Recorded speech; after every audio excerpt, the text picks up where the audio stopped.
Existe uma decisão que nenhum ser humano deveria ser forçado a tomar. Uma decisão que vai contra tudo que é instintivo, tudo que é natural, tudo que a biologia e o amor constroem dentro de uma mãe nos 9 meses em que um filho cresce dentro dela. E ainda assim, no Brasil do século XIX, essa decisão foi tomada, repetidas vezes, em senzalas espalhadas por todo o país, por mulheres cujos nomes raramente foram preservados, cujas histórias raramente foram contadas e cujos motivos, quando vieram à tona, calaram até os homens mais endurecidos da época. Não foi loucura, não foi crueldade, foi a forma mais extrema de amor que o cativeiro conseguiu produzir. Ela se chamava Joana. Pelo menos é assim que aparece nos registros que restaram. Um único nome, sem sobrenome, sem idade precisa, sem rosto preservado em pintura ou fotografia. Escravizada numa fazenda de café no interior de São Paulo, por volta de 1850. Mãe de um filho que havia nascido 3 dias antes. E na noite do 4º dia, os outros escravizados da senzala ouviram o choro do bebê parar. O que aconteceu naquela noite, e por que aconteceu, é uma história que o Brasil enterrou junto com aquele filho. Mas ela não vai ficar enterrada hoje. Para entender o que Joana fez, você precisa entender o mundo em que Joana vivia. Não o Brasil que você aprendeu na escola, esse Brasil asséptico, de datas e decretos e princesas que assinaram papéis. O Brasil real. O Brasil da senzala. Em 1850, o Brasil era o maior sistema escravocrata do hemisfério ocidental.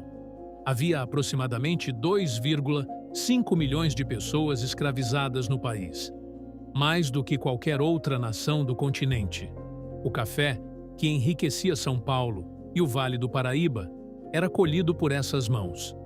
A riqueza que construiu os sobrados, as fazendas, as igrejas, os títulos de nobreza, tudo passava por essas costas.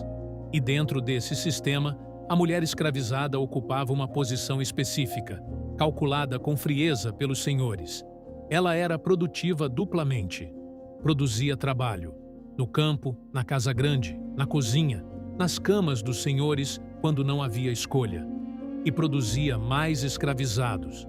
Um filho nascido de uma mulher escravizada pertencia automaticamente ao senhor. Era propriedade desde o primeiro choro. Era inventariado junto com o gado, avaliado junto com as ferramentas, vendido quando a conveniência mandava. Mas isso não era o pior. O pior era que as mães sabiam disso. Sabiam desde antes do parto. Sabiam enquanto sentiam o filho se mover pela primeira vez. Sabiam enquanto cantavam as canções de ninar, em línguas que o Senhor não entendia. Línguas que carregavam memórias de um continente que seus filhos nunca veriam. Elas sabiam que estavam gerando escravidão. E algumas, não muitas, mas algumas, o suficiente para que os registros históricos guardem rastros, tomaram uma decisão que o sistema não havia calculado. Joana era uma delas. Joana havia chegado à fazenda com 16 anos, trazida de uma propriedade menor que havia falido no interior da Bahia. Não tinha família na fazenda. Não tinha ninguém que a conhecesse antes, ninguém que soubesse seu nome completo, ninguém que guardasse a memória de quem ela havia sido antes de virar um número no inventário de um homem que ela nunca havia escolhido servir. Nas senzalas, os laços se formavam rápido, porque quando você não tem nada, você se agarra a quem está ao lado. Joana se aproximou de uma mulher mais velha chamada Benedita, que havia enterrado 2 filhos e que carregava esse peso nos olhos de uma forma que não precisava de palavras. Benedita ensinou Joana o que a fazenda era de verdade. Não a fazenda que o feitor mostrava para visitantes. Organizada, funcional, com escravizados de cabeça baixa e passos rápidos. A fazenda real. A que funcionava depois que as lanternas da casa grande se apagavam. O que veio depois foi ainda mais cruel. Benedita contou sobre as crianças. Contou sobre o filho que havia vendido aos 7 anos para uma fazenda no Mato Grosso. Uma criança que sabia o nome da mãe, mas que, daquela distância, jamais conseguiria pronunciá-lo para alguém que soubesse onde ela morava. Contou sobre a filha que havia morrido de febre aos 3 anos e sobre como, no meio do luto, havia sentido e odiou a si mesma por sentir um alívio pequeno e monstruoso. Porque ao menos aquela menina não iria crescer para ser o que sua mãe era. Joana ouviu tudo e quando, 2 anos depois, descobriu que estava grávida, do feitor, sem ter tido escolha, ela entrou num silêncio que as outras mulheres da senzala reconheceram. Não era o silêncio do luto, era o silêncio de quem está tomando uma decisão. Durante os 9 meses de gravidez, Joana trabalhou.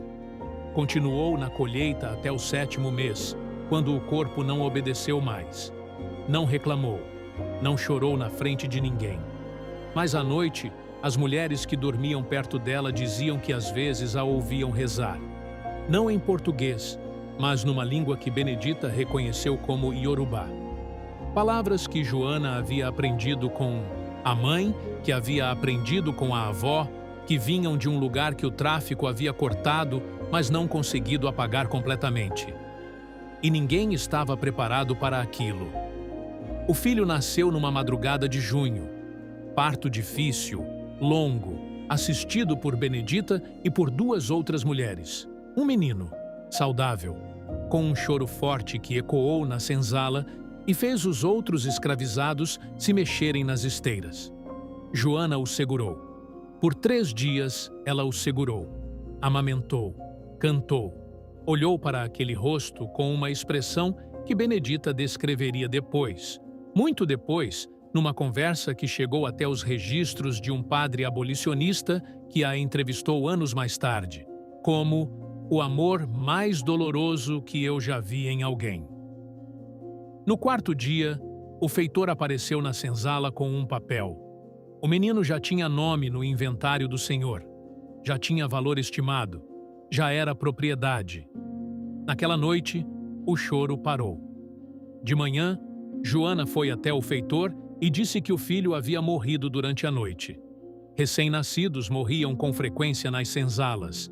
Desnutrição, doenças, o frio das madrugadas sem cobertor suficiente. Era uma explicação que o sistema aceitava sem questionar demais, porque questionar demais exigia enxergar o que era inconveniente enxergar. O feitor anotou: morte natural, um nome a menos no inventário. Mas Benedita sabia. E o padre, um homem chamado Antônio, capelão da fazenda, que aparece nos registros com o sobrenome omitido, também foi procurado por Benedita dias depois. Não para denunciar Joana, para entender. Mas isso não era o pior. O padre foi até Joana, sentou-se ao lado dela no campo, durante o intervalo da colheita, e fez a única pergunta que importava: por quê? E Joana respondeu, com palavras que o padre, segundo seus próprios escritos, um diário pessoal descoberto num arquivo eclesiástico de Campinas em 1923, disse que nunca esqueceu e que o perseguiram pelo resto da vida. Ela disse: eu não queria que ele soubesse o que eu sei. Eu não queria que ele sentisse o que eu sinto. Eu não queria que ele olhasse para as mãos dele um dia e entendesse que elas não eram dele. O padre ficou em silêncio. E então Joana disse mais uma coisa. Disse que havia feito ao filho o que sua própria mãe havia considerado fazer com ela, e não havia conseguido. Disse que não culpava a mãe por não ter conseguido. E disse que sabia, com uma certeza que nenhum argumento religioso conseguiria abalar, que aquilo havia sido o único ato de liberdade que o cativeiro havia deixado disponível para ela. O que veio depois foi ainda mais cruel. O padre não a denunciou. Escreveu no diário que havia rezado por ela. E então escreveu algo que é, talvez, a linha mais perturbadora de todo aquele documento. Rezei por ela, mas enquanto rezava, não conseguia determinar com certeza por qual dos dois pecados estava rezando: o que ela havia cometido ou o que havia sido cometido contra ela por anos suficientes para que chegasse até aquele ponto. Um padre do século XIX, dentro de uma estrutura que defendia a ordem escravocrata, foi capturado pela dúvida. Isso diz tudo sobre o peso daquela escolha. A história de Joana não era única. Isso é o que os historiadores descobriram quando começaram a escavar os arquivos que o Brasil preferiu não ler. Os inventários de fazenda, os registros de capelas rurais, os diários de médicos e padres e administradores que viram coisas que não conseguiram deixar de anotar, mesmo quando o sistema preferia o silêncio. A historiadora Silvia Hunold Lara, em pesquisa sobre a escravidão no Brasil colonial e imperial, documentou casos em múltiplas províncias onde mães escravizadas eram julgadas, quando o senhor decidia que havia interesse econômico no julgamento, por terem tirado a vida dos próprios filhos. Os registros desses julgamentos são documentos extraordinários e perturbadores, porque, invariavelmente, o argumento da acusação era econômico, dano à propriedade do senhor. O filho não era vítima perante a lei, era propriedade danificada. E ninguém estava preparado para aquilo. Nos poucos casos onde as mulheres foram ouvidas, onde um escrivão teve o mínimo de consciência para registrar o que elas diziam além do sim e do não, os argumentos eram os mesmos. Não eram defesas desesperadas, não eram negativas embaraçadas. Eram declarações frias, diretas, devastadoras. Uma mulher em Pernambuco, julgada em 1847, disse ao juiz: "O senhor chama de crime o que eu chamo de misericórdia." Outra, no Maranhão, anos antes: "Eu o livrei do senhor. O senhor me chama de assassina por isso." E o sistema, o mesmo sistema que comprava e vendia crianças, que separava mães de filhos ao preço de mercado, que estuprava e açoitava e matava sem julgamento, esse sistema se sentava na cadeira do juiz e determinava quem era criminoso. Mas isso não era o pior. O pior era o que acontecia depois. Porque as que eram condenadas, e muitas eram pelo crime econômico de ter destruído propriedade alheia, voltavam para a mesma fazenda, para o mesmo feitor, para a mesma senzala, e precisavam continuar vivendo. Joana continuou na fazenda por mais 11 anos, segundo o que Benedita contou ao padre Antônio em entrevistas posteriores. Trabalhou, sobreviveu, envelheceu antes do tempo, como envelheciam todos os que o sol do café consumia. Nunca mais engravidou, se por escolha, por consequência física do parto ou por algum método que as mulheres da senzala conheciam e não documentavam, os registros não dizem. Em 1861, quando a fazenda foi parcialmente vendida, o nome de Joana aparece num inventário de transferência. Avaliada, numerada, transferida. Depois disso, o rastro some, como somem os rastros de quase todos que o Brasil decidiu que não mereciam nome. Em 1871, 21 anos depois da noite em que o choro parou na senzala de uma fazenda paulista, o Brasil aprovou a Lei do Ventre Livre. A lei declarava que os filhos de mulheres escravizadas, nascidos a partir daquela data, seriam livres. Foi celebrada como um avanço e, de certa forma, era o reconhecimento, pela primeira vez em lei, de que o filho de uma escravizada não deveria nascer escravizado. Mas a lei tinha uma cláusula. Os filhos seriam livres, em teoria. Na prática, ficavam sob a tutela do senhor da mãe até os 8 anos. E aos 8, o senhor podia escolher entregá-los ao Estado, recebendo uma indenização, ou mantê-los trabalhando gratuitamente até os 21 anos. A liberdade estava escrita no papel. A realidade era outra. O que veio depois foi ainda mais cruel. Porque o que a lei do ventre livre revelou, involuntariamente, sem intenção dos que a escreveram, foi a lógica que havia produzido mulheres como Joana. Quando o Estado finalmente reconheceu que uma criança nascida de uma mãe escravizada merecia liberdade, estava reconhecendo, implicitamente, que todas as crianças nascidas antes, as que foram inventariadas, avaliadas, vendidas, as que cresceram sem nunca saber o nome completo da mãe, haviam nascido para uma injustiça que a própria lei do país consagrava. Joana não havia cometido um crime num vácuo moral. Havia cometido um ato dentro de um sistema que o próprio Estado brasileiro, 21 anos depois, tacitamente admitiu que era insustentável. Mas Joana não estava lá para ver. E o filho dela também não. Eu preciso ser honesto com você sobre como é narrar essa história. Não é fácil. E não deveria ser. Porque existe uma armadilha fácil nesse tipo de narrativa, a de transformar Joana numa figura simbólica, num arquétipo, num personagem que representa algo maior do que ela mesma. A de usar a dor dela como combustível para um argumento, por mais justo que seja esse argumento. Joana não era um símbolo, era uma mulher, que acordava de manhã com dor no corpo de tanto trabalho, que tinha uma voz, um jeito de rir, uma língua dentro da cabeça que rezava palavras que seu senhor não entendia, que amou um filho por 3 dias com tudo o que tinha, e que, naqueles 3 dias, tomou a decisão que o cativeiro a havia preparado para tomar. O que o Brasil fez com mulheres como Joana não foi apenas escravizá-las, foi criar as condições para que o amor delas se tornasse uma forma de tortura. Foi construir um sistema onde a maternidade, que deveria ser proteção, virava vulnerabilidade. Onde ter um filho significava ter mais uma coisa que podia ser tirada. E ninguém estava preparado para aquilo.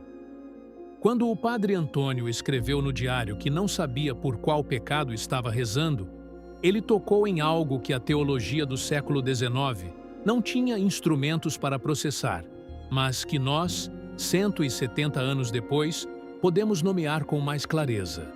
Sistemas que reduzem seres humanos à propriedade não apenas escravizam os corpos. Eles corrompem a estrutura moral de todos que participam, os que dominam, os que obedecem com medo, os que assistem em silêncio, os que anotam nos inventários sem questionar, os que rezam sem agir. Joana agiu, da única forma que o sistema havia deixado disponível para ela. E o silêncio que veio depois, o silêncio da história oficial, o silêncio dos livros que não contaram essa história, o silêncio dos arquivos que ficaram fechados por décadas. Esse silêncio não foi neutro. Foi uma escolha. Uma escolha de quem conta as histórias sobre quem merece ser lembrado. Joana não tem túmulo marcado, não tem data de nascimento registrada, não tem retrato, não tem rua com seu nome, não tem feriado, não tem monumento. Tem um nome num inventário de transferência de 1861, entre outros nomes, numa lista que um escrivão escreveu rápido porque tinha muita coisa para registrar naquele dia. E tem essa história, que chegou até você hoje porque um padre teve consciência suficiente para escrever num diário o que havia ouvido. Que chegou até você porque historiadores decidiram que arquivos empoeirados mereciam atenção. Que chegou até você porque alguém acreditou que as histórias que o Brasil tenta esquecer são exatamente as histórias que o Brasil mais precisa ouvir. Você acabou de passar 30 minutos com Joana, 30 minutos que ela nunca teve, de reconhecimento, de nome pronunciado, de história contada com o peso que merece. Se essa história ficou com você, se ela te fez sentir algo que você não esperava sentir hoje, se ela mudou minimamente a forma como você pensa no Brasil que você herdou, então faz uma coisa. Compartilha. Não pelo número, não pelo algoritmo. Compartilha porque Joana merecia testemunhas. E naquela noite de junho, em alguma fazenda do interior de São Paulo, não havia nenhuma. Hoje há você. Nos comentários me conta, o que essa história te fez sentir? E o que você acha que a gente faz com uma dor que tem 170 anos e ainda não foi completamente nomeada? Nos vemos no próximo vídeo.